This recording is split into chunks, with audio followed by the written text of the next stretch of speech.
AVP 24 news पर अब वक्त हो गया है दिन भर की 10 बड़ी खबरों का। प्रधानमंत्री आज तमिलनाडु और पुडुचेरी के दौरे पर गए हुए हैं। ऐसे में प्रधानमंत्री वहां विभिन्न विकास परियोजनाओं का उद्घाटन करेंगे। प्रधानमंत्री कार्यालय के अनुसार प्रधानमंत्री के NH 45 का शिलान्यास करेंगे। 56 किलोमीटर का यह हाईवे सतनाथपुरम से नागपट्टनम तक होगा। इस परियोजना में लगभग 2426 करोड़ रुपए की लागत आई है। JIPMER के न्यू कैंपस 1 की आधारशिला भी प्रधानमंत्री द्वारा रखी जाएगी। यह परियोजना लगभग 491 करोड़ रुपए की है। इस दौरान यहाँ ब्लड सेंटर का उद्घाटन भी किया जाएगा। प्रधानमंत्री के दौरे के कारण शहर में ट्रैफिक डाइवर्ट किया गया है। स्कूल शिक्षा विभाग ने सरकारी और निजी स्कूलों के लिए आज छुट्टी का ऐलान किया है। तमिलनाडु में प्रधानमंत्री देश की नवेली न्यू थर्मल पावर प्रोजेक्ट समर्पित करेंगे। यह एक लिग्नाइट आधारित पावर प्लांट है जिसे 1000 मेगावाट की बिजली उत्पादक क्षमता के लिए डिजाइन किया गया है और इसमें 500 मेगावाट की क्षमता वाली 2 इकाइयां भी लगाई गई हैं। यह परियोजना लगभग 8000 करोड़ रुपए की लागत की है। इससे तमिलनाडु, केरल, कर्नाटक, आंध्र प्रदेश, पुडुचेरी और तेलंगाना के लोगों को लाभ मिलेगा। तमिलनाडु की हिस्सेदारी लगभग इस परियोजना में 65% होगी। वहीं प्रधानमंत्री देश को NLCIL का 709 मेगावाट सौर ऊर्जा परियोजना भी समर्पित करेंगे। यह परियोजना लगभग 3000 करोड़ रुपए से अधिक की है।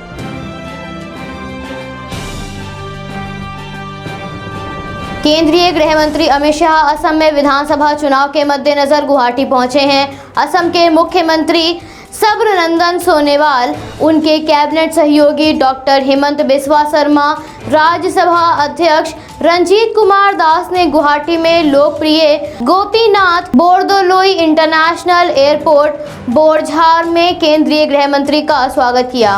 वहीं अमित शाह असम के नगांव जिले के पुरानी गुड़म में महामृत्युंजय मंदिर में प्राण प्रतिष्ठा महोत्सव में शामिल होंगे और वहां भगवान शिव के मंदिर में यज्ञ करेंगे। अमित शाह नगांव जिले के बटद्रवा मठ का भी दौरा करेंगे और वह समाज सुधारक और नव वैष्णव महापुरुष श्रीमंत शकरदत्त के जन्म स्थान बटद्रव स्थान के सुंदरीकरण परियोजना का शिलान्यास भी करेंगे। 188 करोड़ रुपए की लागत वाली यह परियोजना कला, संस्कृति और अध्यात्म के केंद्र के रूप में बटद्रव स्थान के विकास को पर्यटकों के आकर्षण के स्थान में बदल देगी। केंद्रीय गृह मंत्री सुबह बटद्रव प्रकल्प में एक जनसभा को भी संबोधित करेंगे। बाद में वह लगभग 2 बजे कार्बी आंगलोंग जिले के नूरक अकललाम मैदान डेंगांव में एक विशाल जनसभा को संबोधित करेंगे। केंद्रीय गृह मंत्री असम राज्य भाजपा कोर कमेटी के सदस्यों से भी मिलेंगे और राज्य में विधानसभा चुनाव से पहले पार्टी की चुनावी तैयारियों का जायजा लेंगे।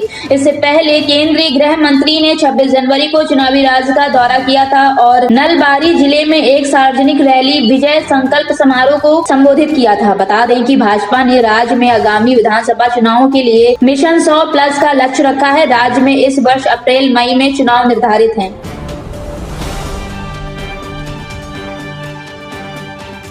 कृषि कानून के विरोध में चल रहे प्रदर्शन के कारण सिंधु, टिकरी और गाजीपुर बॉर्डर पर आवाजाही पूरी तरह से बंद हो गई है। हालांकि अधिकारियों के अनुसार NH 24 पर गाजीपुर बॉर्डर से होकर जाने वाला रास्ता खुला हुआ है। नए कृषि कानूनों के विरोध में दिल्ली सीमा पर किसान अभी भी डटे हुए हैं। किसान अपनी मांगों को मनवाने के लिए अपना आंदोलन प्रतिदिन तेज कर रहे हैं। किसान आंदोलन में ज्यादा से ज्यादा किसान जुड़ सके, इसके लिए किसान महापंचायत का आयोजन भी किया जा रहा है, जिसमें कांग्रेस समेत कई विपक्षी पार्टियां बढ़ चढ़कर हिस्सा ले रही हैं और केंद्र पर निशाना साध रहे हैं। कृषि कानून को मुद्दा बनाकर विपक्षी पार्टियां अपना मतलब साध रही है। अन्नदाता अपने हक की लड़ाई के लिए पूरा जोर लगा रहे हैं। किसानों ने आंदोलन को गर्मी में भी जारी रखने की तैयारी शुरू कर दी है। केंद्र ने किसानों के जरिए को देखकर अपना भी रुख कड़ा कर लिया है। आंदोलनकारी किसान अभी दिल्ली सीमाओं पर डटे हुए हैं। ऐसे में दिल्ली पुलिस ने इन इलाकों के पास के रास्ते डाइवर्ट किए हैं। दिल्ली पुलिस के अधिकारियों के अनुसार गाजीपुर बॉर्डर बंद होने से दिल्ली और गाजियाबाद के लोग भारी ट्रैफिक जाम का सामना कर रहे हैं, जिस कारण लोगों को दिल्ली मेरठ एक्सप्रेसवे की सभी 6 लेन NH 9 और NH 24 बंद है, जिस कारण लोगों को आनंद विहार, सूर्यनगर, चिल्ला, न्यू अशोक नगर, कालंदी कुंज मार्ग, लोनी और भोपरा जैसे मार्ग इस्तेमाल करने की सलाह दी गई है।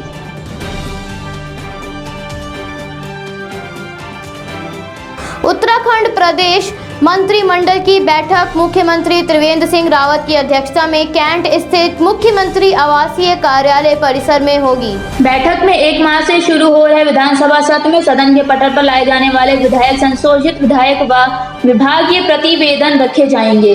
बैठक में विभिन्न विभागों के प्रस्ताव व विभागीय सेवा नियमावली के प्रस्तावों को भी मंजूरी दी जा सकती है। 1 मार्च से भ्राड़ीसैंण में होने जा रहे विधानसभा के बजट सत्र में हर अधिकारी, कर्मचारी और विधायक को कोरोना का RT-PCR टेस्ट कराने पर ही प्रवेश दिया जाएगा।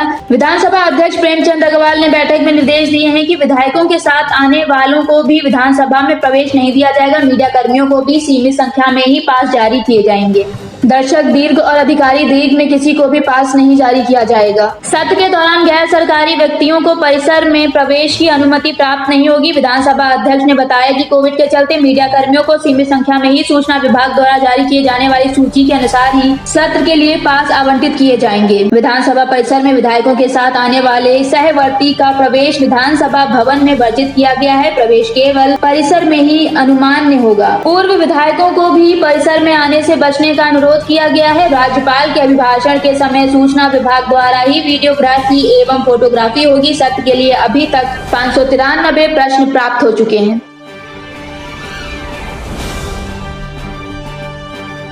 पश्चिम बंगाल में आगामी चुनाव के मद्देनजर AIMIM के अध्यक्ष असदुद्दीन ओवैसी गुरुवार को हुंकार भरते हुए कोलकाता में रैली करना चाहते थे, लेकिन कोलकाता पुलिस ने उन्हें इसकी इजाजत नहीं दी, जिसके बाद रैली को रद्द करना पड़ा।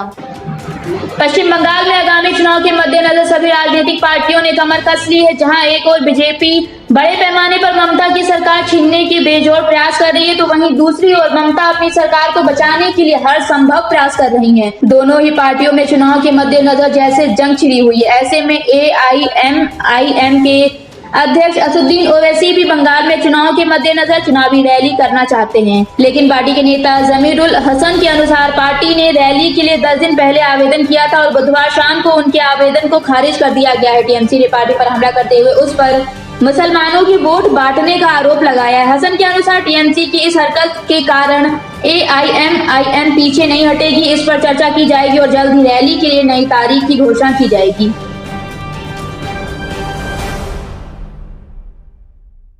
पश्चिम बंगाल में आने वाले विधानसभा चुनाव के लिए सभी पार्टियों ने कमर कस ली है और जनता को लुभाने के लिए सभी पार्टियां अपने अपने दांव पेच लगा रहे हैं। इस शह और मात के खेल में किसको सिंहासन मिलेगा और किसकी जमानत जब्त होगी, ये तो आने वाला वक्त ही बताएगा। लेकिन उससे पहले सियासी गलियारों में हो रही हलचल के बारे में आपको हम बताएंगे। भाजपा के राष्ट्रीय अध्यक्ष JP नड्डा पश्चिम बंगाल के दौरे पर हैं। पश्चिम बंगाल को सोनार बंगला बनाने के पार्टी के लक्ष्य को हासिल करने के लिए उन्होंने चुनावी घोषणा पत्र अभियान का शुभारंभ किया है। इस अभियान के तहत 2 करोड़ लोगों से सुझाव इकट्ठे किए जाएंगे, जिनका उपयोग भाजपा आने वाले विधानसभा चुनाव में अपना घोषणा पत्र तैयार करने में करेगी। नड्डा ने कहा कि ये कैंपेन 3 मार्च से 20 मार्च तक हर विधानसभा को कवर करेगा। जिस बात को प्रधानमंत्री जी ने कहा उसे लेकर सोनार बंगला कैसे बन सकता है, उसको लेकर हम चलेंगे आगे। JP नड्डा ने कहा, यहाँ डेंगू फैला है। मैं स्वास्थ्य मंत्री की दृष्टि से ममता जी से कहता था कि मुझे डेंगू की रिपोर्ट दो। वो डॉक्टर को धमकी देती थी कि यहाँ से कोई रिपोर्टिंग नहीं होगी। कोरोना में सेंट्रल टीम भेजी थी, आपने उन्हें गेस्ट हाउस से बाहर नहीं निकलने दिया। आगे उन्होंने कहा, बंगाल में मोदी सरकार की आयुष्मान योजना लागू करेंगे। अगर बंगाल हेल्थ क्षेत्र में पिछड़ा रहेगा तो देश कैसे आगे बढ़ेगा, इसीलिए बंगाल को हेल्थ की दृष्टि से आगे बढ़ाने की जरूरत है। भाजपा बंगाल के विकास के लिए काम करना चाहती है। बंगाल को सोनार बंगला बनाने के लिए आप सभी के सुझाव चाहिए। वहीं आज करीब 40 करोड़ लोगों ने जनधन खाता खोला है। बंगाल में 1.92 करोड़ लोगों ने जनधन खाता खोला। इन खातों में लॉकडाउन के दौरान प्रधानमंत्री जी ने 500 रुपए की सहायता राशि भेजी थी।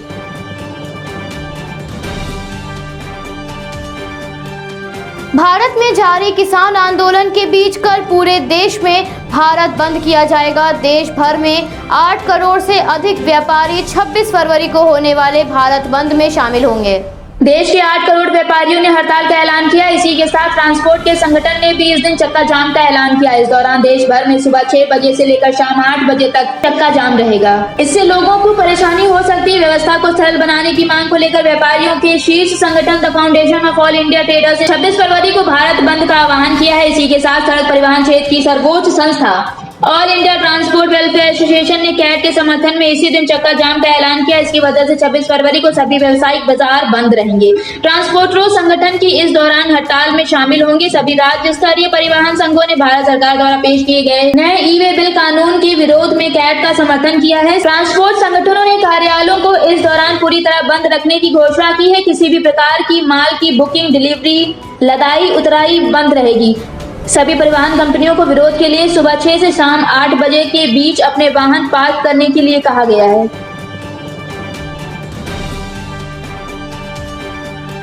भारत में कोरोना के मामलों में एक बार फिर से वृद्धि होने लगी है। लोगों की लापरवाही के कारण एक बार फिर से महामारी का संकट मंडराने लगा है। पिछले 24 घंटों में कोरोना के 16,738 मामले सामने आए हैं। केंद्रीय स्वास्थ्य मंत्रालय के अनुसार कुल संक्रमण का आंकड़ा लगभग 1,10,46,000 के पार पहुंच गया है। इस महामारी के कारण अब तक लगभग 15,17,000 लोगों ने अपनी जान गंवाई है। पिछले 24 घंटों में 138 लोगों की इस महामारी से मौत हो गई है। मिजोरम में पिछले 24 घंटों में महामारी का एक भी मामला सामने नहीं आया है। राष्ट्रीय राजधानी की बात करें तो पिछले 24 घंटों में राष्ट्रीय राजधानी में 200 मामले सामने आए हैं और 115 लोगों ने इस महामारी को मात दी है। तो वहीं 2 लोगों की इस महामारी के कारण मृत्यु हो गई है। महाराष्ट्र में संक्रमण की संख्या बढ़ती जा रही है। मामलों में लगातार वृद्धि हो रही है, जिससे महाराष्ट्र सरकार की चिंताएं बढ़ गई हैं। महाराष्ट्र में पिछले 24 घंटों में 8,807 मामले आए हैं सामने और 80 मौतें दर्ज की गई हैं। महाराष्ट्र की वाशिम जिले के रिसोड तहसील के देवांग स्थित एक स्कूल के छात्रावास में 229 छात्रों और 3 कर्मचारियों की रिपोर्ट कोरोना पॉजिटिव आई है, जिसके बाद जिले में हड़कंप मच गया। महामारी की दूसरी लहर की शुरुआत अमरावती से हुई है। अमरावती में लॉकडाउन लगा दिया गया है।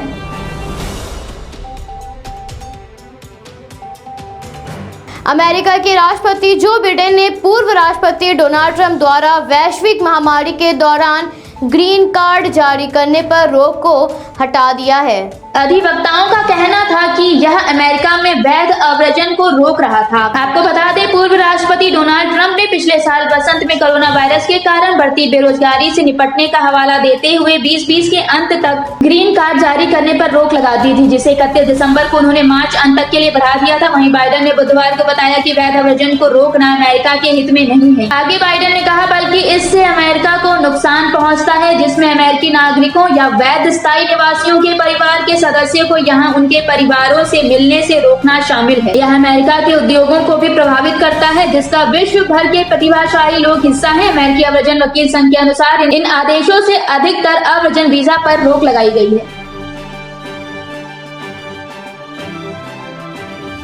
म्यांमार में तख्तापलट के बाद सोशल मीडिया प्लेटफॉर्म फेसबुक ने तत्काल प्रभाव से म्यांमार की सेना के लिए इस प्लेटफॉर्म के इस्तेमाल पर प्रतिबंध लगा दिया है। 1 फरवरी को म्यांमार में हुए सैन्य तख्तापलट के बाद म्यांमार में हालत प्रतिदिन बिगड़ती जा रही है। ऐसे में फेसबुक कंपनी द्वारा लिए गए इस फैसले के कारण सेना और फेसबुक और इंस्टाग्राम का इस्तेमाल नहीं कर सकेगी। कंपनी द्वारा एक ब्लॉग पोस्ट के अनुसार तख्तापलट के बाद से हिंसा समेत अन्य घटनाओं के कारण यह प्रतिबंध आवश्यक हो गया है। सेना द्वारा फेसबुक और इंस्टाग्राम का उपयोग काफी घातक साबित हो सकता है, इसीलिए सेना को इसे इस्तेमाल करने से प्रतिबंधित कर दिया गया है। देश की सर्वोच्च नेता आंग सान सू समेत कई शीर्ष नेताओं को हिरासत में ले लिया गया था, जिसके बाद देश में विरोध प्रदर्शन का सिलसिला जारी है। सरकार पर चुनाव में धांधली करने का आरोप लगाते हुए सेना ने देश में 1 साल के लिए आपातकालीन लगाया हुआ है। रैलियों में सेना द्वारा हिंसा की जा रही है, जिसमें कम से कम 3 प्रदर्शनकारियों की मौत हो गई है। फेसबुक के अनुसार अपने प्लेटफॉर्म पर सेना से जुड़े विज्ञापन पर प्रतिबंध लगाया जाएगा। अमेरिका ने भी प्रतिबंध लगाया हुआ है। अमेरिका समेत कई देशों ने राजनीतिक बंदियों को रिहा कराने की अपील की है। अमेरिका म्यांमार की सेना के खिलाफ अतिरिक्त प्रतिबंधों का ऐलान पहले ही कर चुका है। अमेरिका के अनुसार सेना को सत्ता छोड़कर लोकतांत्रिक तरीके से चुनी गई सरकार को बहाल करना चाहिए। इसके साथ ही प्रदर्शनकारियों के समर्थन में अमेरिका खुलकर सामने आया है।